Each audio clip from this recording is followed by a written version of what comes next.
Docteur Pajot, bonjour. Bonjour. Madame Ortega, bonjour. Bonjour. Manger est-il devenu dangereux?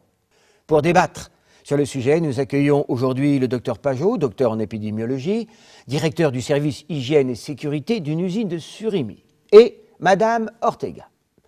Madame Ortega, vous êtes nutritionniste, crudivore et végétarienne. Absolument. Quelle est votre opinion sur cette question? Oui, eh bien, pour commencer, j'aimerais savoir quand les scientifiques cesseront de nous empoisonner avec leurs cochonneries. Ah, vous voulez sans doute parler du surimi que produit le docteur Pajot. Bien sûr, mais du reste, n'oubliez pas que nous sommes ce que nous mangeons et qu'il est exclu que je consomme cette nourriture en plastique, voire même que j'en donne à mon chat. Carotte. Alors que consommez-vous au juste? Sachez, jeune homme, que Carotte et moi, nous ne consommons que des fruits et légumes crus, exclusivement issus de mon jardin potager. Et peut-on savoir ce qui a motivé cette décision? On ne peut plus faire confiance à personne. J'ai décidé de vivre en autarcie.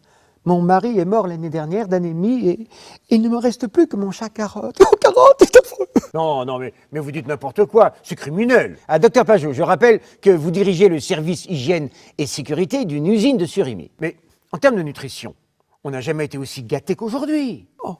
Contrairement à ce qui s'est produit pendant des milliers d'années, l'homme est pour la première fois capable de savoir ce qu'il consomme. En d'autres termes, notre alimentation est peut-être un peu moins naturelle et authentique qu'avant, mais au moins on sait ce qu'il y a dedans. Oui, enfin, il me revient tout de même en mémoire un épisode fâcheux de l'histoire de l'industrie agroalimentaire où l'on donna des farines de mouton en pâture à des vaches qui en perdirent un peu la boule.